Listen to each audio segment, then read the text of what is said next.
ನಮಸ್ಕಾರ ಎಲ್ರಿಗೂ ಕಥಾಲೋಕಕ್ಕೆ ಸ್ವಾಗತ. ಇವತ್ತಿನ ಸಂಚಿಕೆ ಕೇಳೋಕ್ಕೂ ಮುಂಚೆ ನೀವಿನ್ನೂ ನಮ್ಮ ಚಾನಲ್ಗೆ ಸಬ್ಸ್ಕ್ರೈಬ್ ಮಾಡಿಲ್ಲ ಅಂದರೆ ಈಗಲೇ ಸಬ್ಸ್ಕ್ರೈಬ್ ಮಾಡ್ಕೊಳ್ಳಿ. ಹಾಗೆ ಪಕ್ಕದಲ್ಲಿರೋ ಬೆಲ್ ಐಕಾನ್ ಒತ್ತಿ ಆಲ್ ನೋಟಿಫಿಕೇಷನ್ ಆನ್ ಮಾಡ್ಕೊಳ್ಳಿ. ಇದರಿಂದ ನಾವು ಹಾಕೋ ಪ್ರತಿ ಕಥೆನೂ ನಿಮಗೆ ತಕ್ಷಣ ತಲುಪುತ್ತೆ. ಬನ್ನಿ ಇಂದಿನ ಕಥೆ ಕೇಳೋಣ. ನನ್ನವನಿ 46.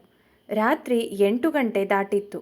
ಮಲೆನಾಡಿನ ಆ ತಣ್ಣನೆಯ ಗಾಳಿ ಸಿರಿಮನೆಯ ಅಂಗಳವನ್ನು ಸವರುತ್ತಿತ್ತು. ಅಡುಗೆ ಮನೆಯಲ್ಲಿ ಶಾರದಾ ರಾತ್ರಿಯ ಅಡುಗೆಯ ಗಡಿಬಿಡಿಯಲ್ಲಿದ್ದರೆ ಅವನಿ ಹಾಲ್ನಲ್ಲಿ ಕುಳಿತು ಯಾವುದೋ ಮ್ಯಾಗ್ಝಿನ್ ತಿರುವಿ ಹಾಕುತ್ತಿದ್ದಳು. ಅಷ್ಟರಲ್ಲಿ ಪಾವನಿ ಅಲ್ಲಿಗೆ ಬಂದಿದ್ದಳು. ಕೈಯಲ್ಲಿ ಫೋನ್ ಇತ್ತು. ಅಕ್ಕ, ಬಾವ ಮನೇಲಿಲ್ವಾ ಕೇಳಿದಳು ಪಾವನಿ. ಇಲ್ಲ ಪಾವು, ಅದೇನೋ ಊರವರದ್ದೆಲ್ಲ ಮೀಟಿಂಗ್ ಇದೆಯಂತೆ, ಅಪ್ಪಾಜಿ ಇವರನ್ನೂ ಎಳ್ಕೊಂಡು ಹೋಗಿದ್ದಾರೆ. ಯಾಕೆ, ಏನಾಯಿತು ಎಂದಳು ಅವನಿ. ಅವ್ರ ಫೋನ್ ಅವಾಗಿಂದ ರಿಂಗ್ ಆಗ್ತಿದೆ ಅಕ್ಕ, ತಗೋ ಯಾರಂತ ನೋಡು ಎಂದು ಫೋನನ್ನು ಅವಳ ಕೈಗಿತ್ತಳು ಪಾವನಿ. ಓ, ಅವ್ರ ಫೋನ್ ಇಲ್ಲೇ ಬಿಟ್ಟು ಹೋಗಿದ್ದಾರಾ? ಯಾರಾದರೂ ಸ್ಟೂಡೆಂಟ್ಸ್ ಡೌಟ್ಸ್ ಕೇಳೋಕ್ಕಂತ ಕಾಲ್ ಮಾಡ್ತಾನೆ ಇರ್ತಾರೆ ಪಾವು. ಅವ್ರಿಗೆ ಹೀಗೆ ತುಂಬ ಕಾಲ್ಸ್ ಬರ್ತಾನೆ ಇರುತ್ತೆ, ಬಹುಶಃ ಅದಕ್ಕೆ ಮೊಬೈಲ್ ಬಿಟ್ಟು ಹೋಗಿದ್ದಾರೇನೋ ಎಂದು ನಗುತ್ತಾ ಉತ್ತರಿಸಿದ್ದಳು ಅವನಿ. ಅದು ಸರಿ ಅಕ್ಕ, ಆದರೆ ತುಂಬ ಹೊತ್ತಿಂದ ಒಂದೇ ಸಮನೆ ಕಾಲ್ ಬರ್ತಾ ಇದೆ, ಒಂದ್ಸಲ ಚೆಕ್ ಮಾಡ್ಬೋದಲ್ವಾ, ನೋಡು ಎಂದು ಅಲ್ಲಿಂದ ನಡೆದಳು ಪಾವನಿ. ಪಾವನಿ ಹೇಳಿದ್ದು ಸರಿ ಎನಿಸಿ ಯಾರೆಂದು ನೋಡಲು ಅವನಿ ಇನ್ನೇನು ಫೋನ್ ಅನ್ಲಾಕ್ ಮಾಡಬೇಕು. ಅಷ್ಟರಲ್ಲಿ ಮತ್ತೆ ಕರೆ ಬಂದಿತ್ತು. ಪರದೆಯ ಮೇಲೆ ಮೂಡಿದ್ದ ಹೆಸರು ರಾಧಾ. ಅವಳಿಗೆ ಆಶ್ಚರ್ಯವಾಗಿತ್ತು. ಕ್ಷಣದಲ್ಲಿ ಅವಳಿಗೆ ಅಂದು ಜಾಹ್ನವಿ ಅತ್ತೆಯ ಮನೆಯ ಪೂಜೆಗೆ ಹೋಗಿದ್ದಾಗ ಕಂಡ ರಾಧಾಳ ನೆನಪಾಗಿತ್ತು. ಅವಳೇ ಇವಳ ಎನ್ನುವ ಗೊಂದಲದಲ್ಲೇ ಕರೆ ಸ್ವೀಕರಿಸಿದ್ದಳು. ಹಲೋ, ಯಾರು ಎಂದಳು ಅವನಿ. ಹಲೋ, ನಾನು ರಾಧಾ, ನೀವ್ಯಾರು? ಆದಿತ್ಯ ಅಣ್ಣ ಇಲ್ವಾ ಎಂಬ ಉತ್ತರ ಬಂದಿತ್ತು ಅತ್ತ ಕಡೆಯಿಂದ.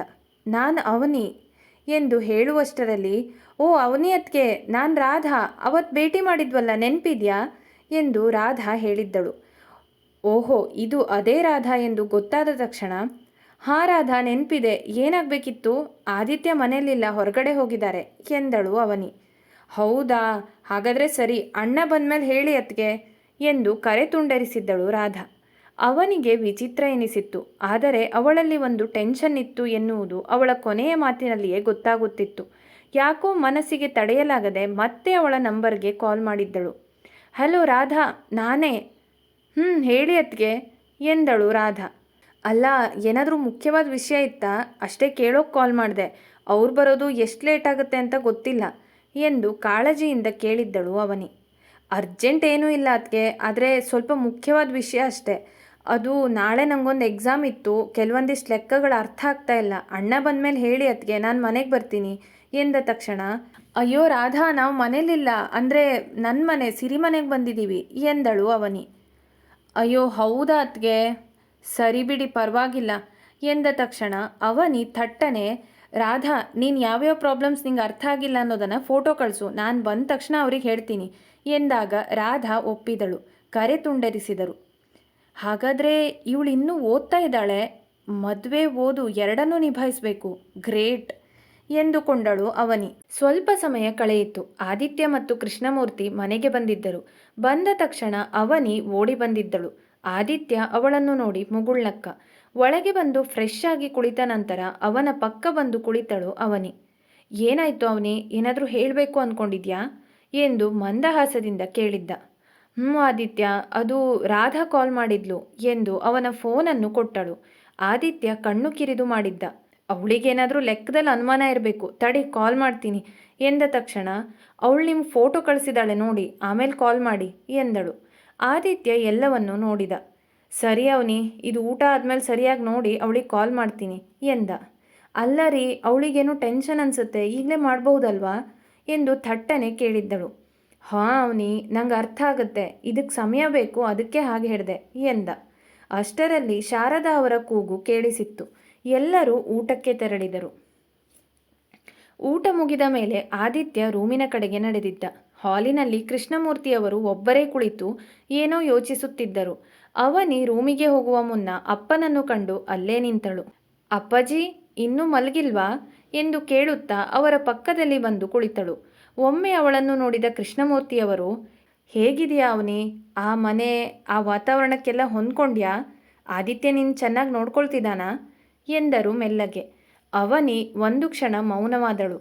ಅವಳ ಮನಸ್ಸಿನಲ್ಲಿ ಕಳೆದ ಕೆಲವೇ ದಿನಗಳಲ್ಲಿ ಆದಿತ್ಯ ತನ್ನನ್ನು ನಡೆಸಿಕೊಂಡ ರೀತಿ, ತನ್ನ ಮುನಿಸನ್ನು ಸಮಾಧಾನಪಡಿಸುವುದು, ತನ್ನ ಹಿಂಜರಿತಕ್ಕೆ ಅವನು ಕೊಟ್ಟ ಗೌರವ, ಸವಿತಾ ಅವರ ಕಾಳಜಿ, ಊರವರ ಪ್ರೀತಿ ಎಲ್ಲವೂ ಕಣ್ಣ ಮುಂದೆ ಬಂದವು. ಅವಳ ತುಟಿಗಳ ಮೇಲೆ ಒಂದು ಕಿರುನಗು ಮೂಡಿತು. ಹೌದು ಅಪ್ಪಾಜಿ, ನಿಮ್ಮ ಆಯ್ಕೆ ಸರಿಯಾಗಿದೆ ಅಪ್ಪಾಜಿ. ನೀವು ಯಾವಾಗಲೂ ಹೇಳ್ತೀರಲ್ಲ, 10 ಸಲ ಯೋಚನೆ ಮಾಡೇ ನಾನು ನಿರ್ಧಾರ ತಗೊಳ್ತೀನಿ ಅಂತ. ಈ ಸಲ ಕೂಡ ನಿಮ್ಮ ನಿರ್ಧಾರ ಸರಿಯಾಗಿದೆ ಎಂದು ನಗುತ್ತಾ ಹೇಳಿದಳು. ನಂಗಷ್ಟು ಸಾಕು ಮಗಳೇ, ನಿಂಗಲ್ಲಿ ನೆಮ್ಮದಿ ಇದೆ ಅಂದರೆ ನಂಗಷ್ಟೇ ಬೇಕಾಗಿರೋದು ಎಂದರು. ಅವಳು ಮತ್ತೆ ನಕ್ಕಳು. ಸರಿ ಪುಟ್ಟ, ಮಲ್ಕೋ ಎನ್ನುತ್ತಾ ಅಲ್ಲಿಂದ ತೆರಳಿದ್ದರು. ಒಮ್ಮೆ ಅವನಿಗೆ ತನ್ನ ಬಾಲ್ಯದ ನೆನಪುಗಳೆಲ್ಲ ತಲೆಯಲ್ಲಿ ಬಂದಿತ್ತು. ಕಣ್ಣಂಚು ಒದ್ದೆಯಾಗಿತ್ತು. ಬೆನ್ನಲ್ಲಿಯೇ ಆದಿತ್ಯ ಮತ್ತು ಅವನ ಅಮ್ಮ ಸವಿತಾ ಕೂಡ ನೆನಪಾಗಿದ್ದರು. ಸುಮ್ಮನೆ ಒಂದಿಷ್ಟು ಹೊತ್ತು ಅಲ್ಲೇ ತನ್ನ ಇಷ್ಟದ ಜೋಕಾಲಿಯಲ್ಲಿ ಕುಳಿತಳು. ಸ್ವಲ್ಪ ಸಮಯದ ನಂತರ ಮನಸ್ಸಿನಲ್ಲೇ ಹಳೆಯ ನೆನಪುಗಳನ್ನು ಮೆಲುಕು ಹಾಕುತ್ತಾ ನಿಧಾನವಾಗಿ ರೂಮಿನ ಕಡೆಗೆ ನಡೆದಳು. ರೂಮಿನ ಬಾಗಿಲು ಅರ್ಧ ತೆರೆದಿತ್ತು. ಒಳಗೆ ಆದಿತ್ಯ ಟೇಬಲ್ ಮೇಲಿದ್ದ ತನ್ನ ಪುಸ್ತಕ ಮತ್ತು ಲ್ಯಾಪ್ಟಾಪ್ ಮುಂದೆ ಕುಳಿತು ಯಾವುದೋ ವಿಚಾರದಲ್ಲಿ ಮಗ್ನನಾಗಿದ್ದ. ಬಹುಶಃ ರಾಧಾ ಕಳಿಸಿದ ಆ ಲೆಕ್ಕಗಳನ್ನು ಅವನು ಬಿಡಿಸುತ್ತಿರಬೇಕು ಎಂದು ಅವಳಿಗೆ ಅನ್ನಿಸಿತು. ಅವಳು ಸದ್ದಿಲ್ಲದೆ ಅವನ ಹತ್ತಿರ ಹೋಗಿ ಪಕ್ಕದಲ್ಲಿ ನಿಂತಳು. ಆದಿತ್ಯನಿಗೆ ಅವಳ ಇರುವಿಕೆಯ ಅರಿವಾಯಿತು. ಅವನು ಬರೆಯುವುದನ್ನು ನಿಲ್ಲಿಸಿ ಒಮ್ಮೆ ತಲೆ ಎತ್ತಿ ಅವಳ ಮುಖವನ್ನೇ ದಿಟ್ಟಿಸಿದ. ಅವಳ ಕಣ್ಣಂಚಿನ ಆ ಸಣ್ಣ ಒದ್ದೆ ಮತ್ತು ಮುಖದ ಮೇಲಿನ ಶಾಂತತೆ ಅವನಿಗೆ ಏನನ್ನೋ ಹೇಳುತ್ತಿತ್ತು.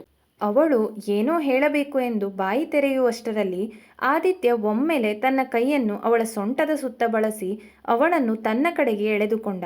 ಅವಳು ಸಾವರಿಸಿಕೊಳ್ಳುವ ಮೊದಲೇ ಅವಳು ಅವನ ತೊಡೆಯ ಮೇಲೆ ಕುಳಿತಿದ್ದಳು. ಅವಳ ಕೈಗಳು ಅವನ ಕೊರಳಿಗೆ ಹಾರವಾಗಿದ್ದವು. ಅವಳ ಹೃದಯ ಬಡಿತ ಕ್ಷಣಾರ್ಧದಲ್ಲಿ ಏರಿತ್ತು. ಆದಿತ್ಯ, ಬಿಡಿ ಪ್ಲೀಸ್ ಎಂದು ಪಿಸುಗುಟ್ಟಿದಳು. ಆದರೆ ಅವಳು ಎದ್ದು ಹೋಗಲು ಪ್ರಯತ್ನಿಸಲಿಲ್ಲ. ಅವನ ಸಾಮೀಪ್ಯ ಅವಳಲ್ಲಿ ಒಂದು ಸಣ್ಣ ನಡುಕ ಹುಟ್ಟಿಸಿತ್ತು ಅಷ್ಟೆ. ಅವನು ಅವಳ ಕಣ್ಣಲ್ಲಿ ಕಣ್ಣಿಟ್ಟು ಕೇಳಿದ, ನನ್ನ ಹತ್ರ ಇರೋದು ನಿಂಗೆ ಅಷ್ಟೊಂದು ಕಷ್ಟ ಆಗ್ತಿದ್ಯಾ? ನಿಜವಾಗೂ ನಿಂಗೆ ಇಲ್ಲಿಂದ ಎದ್ದು ಹೋಗಬೇಕು ಅಂತ ಅನಿಸ್ತಿದ್ಯಾ? ಅವನಿ ಉತ್ತರ ಕೊಡಲಾಗದೆ ದೃಷ್ಟಿ ಕೆಳಗೆ ಹಾಕಿದಳು. ಅವಳ ನಾಚಿಕೆ ಕೆಂಪಾದ ಕೆನ್ನೆಗಳ ಮೇಲೆ ಎದ್ದು ಕಾಣುತ್ತಿತ್ತು.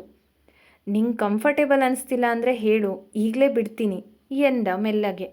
ಆದರೆ ಅವಳು ಹೇಳುವ ಯಾವುದೇ ಲಕ್ಷಣ ತೋರಿಸಲಿಲ್ಲ. ಬದಲಾಗಿ ಅವಳು ಅವನ ಶರ್ಟನ್ನು ಸ್ವಲ್ಪ ಗಟ್ಟಿಯಾಗಿ ಹಿಡಿದುಕೊಂಡಳು. ಇದನ್ನು ಗಮನಿಸಿದ ಆದಿತ್ಯ ಅವಳನ್ನು ಇನ್ನೂ ಹತ್ತಿರಕ್ಕೆ ಎಳೆದುಕೊಂಡು ತನ್ನ ಹಿಡಿತವನ್ನು ಇನ್ನೂ ಸ್ವಲ್ಪ ಹೆಚ್ಚಿಸಿ ಅವಳನ್ನು ಪೂರ್ತಿಯಾಗಿ ತನ್ನ ಅಪ್ಪುಗೆಯಲ್ಲಿ ಬಂಧಿಸಿದ. ಅವನಿ ಒಂದು ಕ್ಷಣ ಸ್ತಬ್ಧಳಾದಳು. ಅವಳ ಉಸಿರಾಟ ಅಲ್ಲಿಗೆ ನಿಂತಂತಾಯಿತು. ಅವಳು ಏನಾದರೂ ಪ್ರತಿಕ್ರಿಯಿಸುವ ಮುನ್ನವೇ ಅವಳ ಕೆನ್ನೆಗೆ ಒಂದು ಪುಟ್ಟ ಮುತ್ತಿಟ್ಟಿದ್ದ. ನಂತರ ಅವನ ತುಟಿಗಳು ಮೆಲ್ಲಗೆ ಅವಳ ಕೊರಳಿನ ಕಡೆಗೆ ಚಲಿಸಿದವು. ಅದು ಬಹಳ ನಿಧಾನವಾಗಿತ್ತು. ಅವನಲ್ಲೂ ಒಂದು ಬಗೆಯ ಹಿಂಜರಿಕೆ ಇತ್ತು. ಯಾವುದೇ ಅವಸರವಿರಲಿಲ್ಲ, ಬಲವಂತವಿರಲಿಲ್ಲ. ಒಂದು ರೀತಿಯ ಹೇಳಲಾರದಷ್ಟು ಭಾವನೆಗಳಿದ್ದವು. ಅವನಿಗೆ ಅವಳ ಮೇಲೆ ಪ್ರೀತಿ ಇದ್ದರೂ ಅವಳಲ್ಲಿನ ಆ ಸಣ್ಣ ಹಿಂಜರಿತ ಮತ್ತು ನಡುಕ ಅವನ ಗಮನಕ್ಕೆ ಬಂತು. ಅವಳು ಅವನನ್ನು ತಡೆಯುತ್ತಿರಲಿಲ್ಲ ನಿಜ, ಆದರೆ ಅವಳು ಇದನ್ನು ಪೂರ್ತಿಯಾಗಿ ಇಷ್ಟಪಡುತ್ತಿಲ್ಲ ಎಂಬುದು ಅವನಿಗೆ ಅರಿವಾಯಿತು. ತನ್ನ ನಿಯಂತ್ರಣ ತಪ್ಪುವ ಮೊದಲೇ ಮತ್ತು ಅವಳ ಮುಜುಗರವನ್ನು ಗೌರವಿಸಬೇಕೆಂದು ನಿರ್ಧರಿಸಿದ ಆದಿತ್ಯ ನಿಧಾನವಾಗಿ ಅವಳನ್ನು ತನ್ನ ಅಪ್ಪುಗೆಯಿಂದ ಸಡಿಲಗೊಳಿಸಿದ. ಒಂದು ದೀರ್ಘ ಉಸಿರು ಬಿಟ್ಟು ತನ್ನನ್ನು ತಾನು ಸಮಾಧಾನಪಡಿಸಿಕೊಂಡ. ಅವನಿ ಅಲ್ಲಿಂದ ಎದ್ದು ಪಕ್ಕದಲ್ಲಿ ನಿಂತಳು. ಅವಳ ಮುಖ ಕೆಂಪಾಗಿತ್ತು. ಕಣ್ಣುಗಳಲ್ಲಿ ಒಂದು ರೀತಿಯ ಗೊಂದಲ ಮತ್ತು ನಾಚಿಕೆ ಇತ್ತು. ರೂಮಿನಲ್ಲಿ ಒಂದು ರೀತಿಯ ನಿಶ್ಶಬ್ದ ಆವರಿಸಿತು. ಆದಿತ್ಯ ಕುರ್ಚಿಯಲ್ಲಿ ನೇರವಾಗಿ ಕುಳಿತು ತನ್ನನ್ನು ತಾನು ಸರಿಪಡಿಸಿಕೊಳ್ಳುತ್ತಾ ವೇಗವಾಗಿ ಬಡಿಯುತ್ತಿದ್ದ ಹೃದಯವನ್ನು ಶಾಂತಗೊಳಿಸಲು ಪ್ರಯತ್ನಿಸಿದ. ಅವನ ತುಟಿಗಳ ಮೇಲೆ ಒಂದು ಸಣ್ಣ ಮಂದಸ್ಮಿತ ಮೂಡಿತು, ಆದರೆ ಯಾವುದೇ ತುಂಟತನವಿರಲಿಲ್ಲ. ಅಲ್ಲಿ ಆವರಿಸಿದ್ದ ಮುಜುಗರದ ಮೌನವನ್ನು ಹೋಗಲಾಡಿಸಲು ಅವನು ಕುಳಿತಲ್ಲೇ ಅವಳ ಕೈಯನ್ನು ಮೆಲ್ಲಗೆ ಹಿಡಿದುಕೊಂಡ. ನೀನಿಲ್ಲಿ ನಿಂತಿದ್ಯಲ್ಲ, ಏನಾಯ್ತು? ನೀನಂಗೇನೋ ಹೇಳಬೇಕು ಅಂತ ಬಂದಿದ್ದೆ ಅಲ್ವಾ ಕೇಳಿದ. ಅವನಿ ನಿಧಾನವಾಗಿ ಕಣ್ಣೆತ್ತಿ ಅವನನ್ನು ನೋಡಿದಳು. ಇನ್ನೂ ಸಂಕೋಚವಿತ್ತು, ಮುಖದಲ್ಲಿ ಗಾಬರಿ ಇತ್ತು. ಆದರೆ ಆದಿತ್ಯ ಆ ಪರಿಸ್ಥಿತಿಯನ್ನು ತಿಳಿಗೊಳಿಸಿದ ರೀತಿ ನೋಡಿ ಅವಳಿಗೂ ನಿರಾಳವಾಯಿತು. ಅವಳು ತನ್ನನ್ನು ತಾನು ಸಮಾಧಾನಪಡಿಸಿಕೊಂಡು, ಏನಿಲ್ಲ, ರಾಧಾ ವಿಷಯ ಮುಗೀತಾ? ಅವಳಿಗೆ ಕಾಲ್ ಮಾಡಿ ಹೇಳ್ಕೊಟ್ರಾ ಎಂದು ಕುತೂಹಲದಿಂದ ಕೇಳಿದಳು. ಹೌದು, ಆವಾಗಲೇ ಮುಗೀತು. ಕಾಲ್ ಮಾಡಿ ಆ ಡೌಟ್ ಕ್ಲಿಯರ್ ಮಾಡಿದ್ದೀನಿ ಎಂದ ಆದಿತ್ಯ ಮತ್ತೆ ತನ್ನ ಲ್ಯಾಪ್ಟಾಪ್ ಕಡೆ ತಿರುಗಿದ. ಅವನಿ ಅವನನ್ನೇ ಗಮನಿಸುತ್ತಾ, ಮತ್ತು ಈಗೇನು ಮಾಡ್ತಿದ್ದೀರಾ, ಇನ್ನೂ ಮುಗಿಲಿಲ್ವಾ ನಿಮ್ಮ ಕೆಲಸ ಎಂದು ಕೇಳಿದಳು. ಏನು ಮಾಡ್ತಾ ಇದ್ದೀನಿ ಅಂತ ಕೇಳ್ತಾ ಇದೀಯಾ? ನಾಳೆ ಲೆಕ್ಚರ್ಗೆ ಪ್ರಿಪೇರ್ ಆಗ್ತಾ ಇದ್ದೀನಿ ಅಷ್ಟೇ. ಏನೇನು ಹೊಸ ಅಪ್ಡೇಟ್ಸ್ ಬಂದಿದೆ, ಸಬ್ಜೆಕ್ಟಲ್ಲಿ ಏನಾದರೂ ಬದಲಾವಣೆಗಳಿವೆಯಾ ಅಂತ ನೋಡ್ತಾ ಇದ್ದೆ. ಅವನಿ ತಮಾಷೆಯಾಗಿ ಹುಬ್ಬೇರಿಸಿದಳು. ನೀವು ಲೆಕ್ಚರರ್ ಅಲ್ವಾ, ಪ್ರತಿ ವರ್ಷ ಅದೇ ಸಿಲೆಬಸ್ ತಾನೇ ಪಾಠ ಮಾಡೋದು, ಮತ್ತೆ ಮತ್ತೆ ಚೆಕ್ ಮಾಡೋಕೇನಿದೆ? ಅವಳ ಕಣ್ಣಲ್ಲಿ ತುಂಟತನ ಮಿಂಚುತ್ತಿತ್ತು. ಆದಿತ್ಯ ಮೆಲ್ಲಗೆ ನಕ್ಕ. ಮೇಡಮ್, ಟೀಚಿಂಗ್ ಅಂದರೆ ಹಳೆ ನೋಟ್ಸನ್ನೇ ರಿಪೀಟ್ ಮಾಡೋದಲ್ಲ. ಪ್ರತಿ ವರ್ಷ ನಾವು ಅದನ್ನು ಪರಿಷ್ಕರಿಸಬೇಕು, ಹೊಸ ಉದಾಹರಣೆಗಳನ್ನು ಹುಡುಕಬೇಕು, ವಿವರಣೆಯನ್ನು ಇನ್ನೂ ಉತ್ತಮಪಡಿಸಬೇಕು. ಎಷ್ಟೇ ಅನುಭವಿ ಪ್ರೊಫೆಸರ್ ಆದರೂ ಕ್ಲಾಸ್ಗೆ ಹೋಗೋ ಮುಂಚೆ ಓದ್ಕೊಳ್ಳೇಬೇಕು. ಇದು ಬರೀ ನಂಗಲ್ಲ, ಎಲ್ರಿಗೂ ಅನ್ವಯಿಸುತ್ತೆ.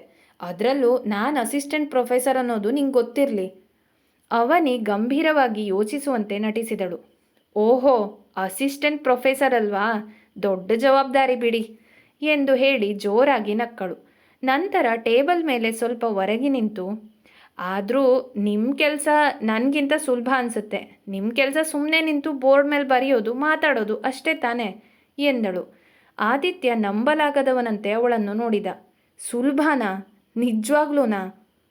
ಅವಳು ಹೌದು ಎನ್ನುವಂತೆ ಭುಜ ಹಾರಿಸಿ, ಬ್ಯಾಂಕಿಂಗ್ ಕೆಲಸಕ್ಕೆ ಹೋಲಿಸಿದ್ರೆ ಹೌದು. ಬ್ಯಾಂಕಲ್ಲಿ ಒಂದು ಸಣ್ಣ ತಪ್ಪು ಮಾಡಿದರೂ ಸಾಕು, ಕಸ್ಟಮರ್ಸ್ ಕಿರ್ಚಾಡ್ತಾರೆ, ಮ್ಯಾನೇಜರ್ ಬೈತಾರೆ, audit tension, targets.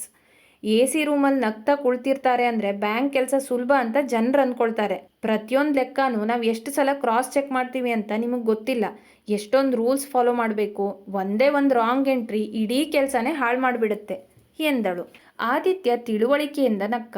Okay, ಒಪ್ಕೊಳ್ತೀನಿ, banking ಕೆಲಸ ಕಷ್ಟನೇ. ಆದರೆ ಟೀಚಿಂಗ್ ಕೂಡ ಅಂದ್ಕೊಂಡಷ್ಟು ಸುಲಭ ಅಲ್ಲ. ಬೇರೆ ಬೇರೆ ಥರ ಸ್ಟೂಡೆಂಟ್ಸ್ ಹ್ಯಾಂಡಲ್ ಮಾಡೋದು, ಅವ್ರ ಅಟೆನ್ಷನ್ ಕಿತ್ಕೊಳ್ಳೋದು, ಒಂದೇ ವಿಷಯನ 10 ಜನಕ್ಕೆ ಅರ್ಥ ಆಗೋ ರೀತಿ ಬೇರೆ ಬೇರೆ ಥರ ವಿವರಿಸೋದು, ಕೆಲವೊಮ್ಮೆ ಮೆಂಟಲಿ ಸುಸ್ತಾಗತ್ತೆ ಎಂದ. ಅವಳು ನಕ್ಕಳು. ಅಂದರೆ ನಾವಿಬ್ಬರೂ ಬೇರೆ ಬೇರೆ ರೀತಿಯಲ್ಲಿ ಕಷ್ಟಪಡ್ತಾ ಇದ್ದೀವಿ ಅಷ್ಟೇ ಎಂದಳು ವಾದ ಮುಗಿಸಲು. ಖಂಡಿತ, ಯುದ್ಧ ಭೂಮಿ ಬೇರೆ ಇರಬಹುದು, ಆದರೆ ಟೆನ್ಷನ್ ಮಾತ್ರ ಒಂದೇ, ಅವನು ನಗುನಗುತ್ತಾ ಹೇಳಿದ್ದ. ಇಬ್ಬರು ಒಟ್ಟಿಗೆ ನಕ್ಕರು. ಆ ಮುಜುಗರವೆಲ್ಲ ಈಗ ಸಂಪೂರ್ಣವಾಗಿ ಮಾಯವಾಗಿತ್ತು. ಅವನಿ ಅವನನ್ನು ನೋಡಿ, ಆದರೂ ನಿಮ್ಮ ಕೆಲಸನ ನೀವಿಷ್ಟು ಸೀರಿಯಸ್ ಆಗಿ ತಗೊಳ್ಳೋ ರೀತಿ ನನಗಿಷ್ಟ. ಕಾಲೇಜ್ ಕೆಲಸ ಆಗಿರಲಿ, ತೋಟದ ಕೆಲಸ ಆಗಿರಲಿ ಎಂದಳು ಮೆಲ್ಲಗೆ. ಅವನು ಒಂದು ಕ್ಷಣ ಅಚ್ಚರಿಯಿಂದ ಅವಳನ್ನು ನೋಡಿ ನಂತರ ನಕ್ಕ. ಮತ್ತೆ ನಿನ್ನ ಕೆಲಸದ ಬಗ್ಗೆ ನೀನೊಬ್ಬ ಯೋಧನಂತೆ ವಾದ ಮಾಡೋ ರೀತಿ ನನಗೂ ಇಷ್ಟ. ಅವಳು ತುಂಟತನದಿಂದ ಕಣ್ಣು ಉರುಳಿಸಿದಳು. ಯಾರಾದರೂ ಒಬ್ಬರು ವಾದ ಮಾಡಲೇಬೇಕಲ್ಲ, ನಾನಂತೂ ವಾದದಲ್ಲಿ ನಂಬರ್ 1 ಎಂದು ನಕ್ಕಳು. ಅವರಿಬ್ಬರ ಬೆರಳುಗಳು ಇನ್ನೂ ಪೋಣಿಸಿಕೊಂಡಿದ್ದವು. ಇಬ್ಬರ ನಡುವಿನ ಆ ಪುಟ್ಟವಾದ ಈಗ ಮುದ್ದಾದ ಮುಗುಳ್ನಗುವೊಂದಿಗೆ ಅಂತ್ಯವಾಗಿತ್ತು. ಸ್ವಲ್ಪ ಸಮಯದಲ್ಲಿ ಹಾಸಿಗೆಯ ಮೇಲೆ ಉರುಳಿದರು. ಆದಿತ್ಯ ಕ್ಷಣದಲ್ಲಿ ನಿದ್ದೆಗೆ ಜಾರಿದ್ದ. ಆದರೆ ಅವನಿ ಯಾವುದೋ ಯೋಚನೆಯಲ್ಲಿ ಮುಳುಗಿದ್ದಳು. ಅವಳಿಗೆ ರಾಧಾ ಬಗ್ಗೆ ಯೋಚನೆ ಬಂದಿತ್ತು. ಅದೇನೋ ಅವಳನ್ನು ಮೊದಲ ದಿನ ನೋಡಿದಾಗಲೇ ಅವಳ ಹಿಂದೆ ಏನೋ ಕಥೆ ಇದೆ ಅನ್ನಿಸಿತ್ತು ಅವಳಿಗೆ. ನಾಳೆ ಕೇಳಬೇಕು ಎಂದುಕೊಂಡಳು. ಮುಂದುವರಿಯುವುದು. ಹೇಗನ್ನಿಸ್ತು ಸಂಚಿಕೆ? ಆದಿತ್ಯ ಮತ್ತು ಅವನಿಯ ಮಾತುಕತೆ ಹೇಗಿತ್ತು? ಬ್ಯಾಂಕಿಂಗ್ ಕೆಲಸದ ಬಗ್ಗೆ, ಲೆಕ್ಚರರ್ ಕೆಲಸದ ಬಗ್ಗೆ ಇಷ್ಟ ಆಯ್ತಾ ನಿಮಗೆ? ಇವತ್ತಿನ ಸಂಚಿಕೆ ನಿಮ್ಗೆಲ್ರಿಗೂ ಇಷ್ಟ ಆಗಿದೆ ಅಂತ ಅಂದ್ಕೊಳ್ತೀನಿ. ಈ ಸಂಚಿಕೆ ಬಗ್ಗೆ ನಿಮ್ಮ ಅನಿಸಿಕೆ ಏನೇ ಇದ್ದರೂ ದಯವಿಟ್ಟು ಕಮೆಂಟ್ ಬಾಕ್ಸಲ್ಲಿ ತಿಳಿಸಿ. ಹಾಗೆ ಕತೆ ಇಷ್ಟ ಆಗ್ತಿದ್ರೆ ಒಂದು ಲೈಕ್ ಮಾಡಿ ಮತ್ತು ನಿಮ್ಮ ಫ್ರೆಂಡ್ಸ್ ಜೊತೆಗೂ ಈ ವಿಡಿಯೋನ ಹಂಚ್ಕೊಳ್ಳಿ. ಸಬ್ಸ್ಕ್ರೈಬ್ ಮಾಡಿ, ಸಪೋರ್ಟ್ ಮಾಡಿ. Thank you.